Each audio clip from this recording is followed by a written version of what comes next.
पुराना हवेली का रहस्य। एक छोटे से गांव में एक पुरानी टूटी फूटी हवेली थी जिसे लोग शापित हवेली कहते थे। कहते हैं वहां कोई नहीं जाता क्योंकि रात के वक्त वहां अजीब सी आवाजें आती हैं, कभी किसी के रोने की, कभी हंसी की और कभी किसी के चलने की आवाज। राहुल नाम का एक नौजवान जो हाल ही में शहर से गांव लौटा था, इन बातों पर विश्वास नहीं करता था।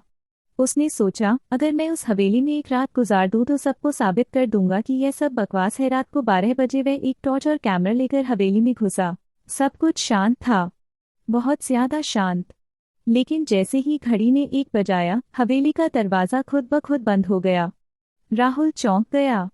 तभी एक पुरानी तस्वीर जमीन पर गिर पड़ी। उसमें एक औरत थी जिसकी आंखें जैसे राहुल को घूर रही हो। अचानक उसे ऊपर की मंजिल से किसी के घिसटने की आवाज आई। राहुल डरते हुए सीढ़ियां चढ़ने लगा।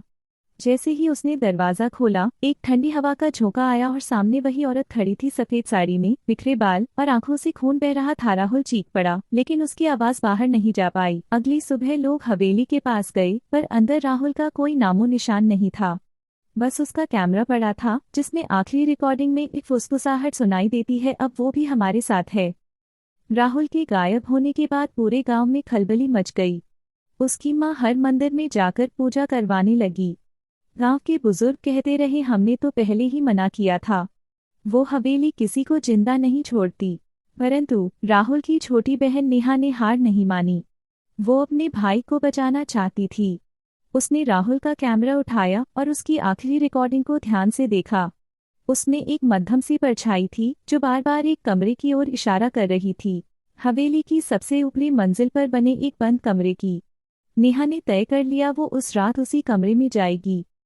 रात के ठीक 12 बजे हाथ में दिया और माँ की दी हुई ताबीज लेकर नेहा हवेली में घुसी। हवेली में सन्नाटा था, लेकिन हर दीवार से ऐसा लगता जैसे कोई उसे घूर रहा हो। वो धीरे धीरे ऊपर पहुंची। दरवाजा जंग लगा था, लेकिन खुद ब खुद खुल गया।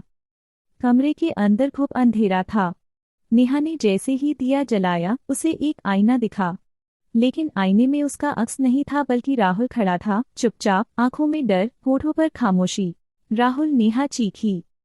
आईने में राहुल ने हाथ बढ़ाया जैसे वो कुछ कहना चाहता हो, और तभी पीछे से वही औरत की आवाज आई, तुम भी आ गई, अब वापस नहीं जा सकती। नेहा मुड़ी और उसका दिया बुझ गया। अब हवेली में अंधेरा था, सन्नाटा था, और सिर्फ एक फुसफुसाहट।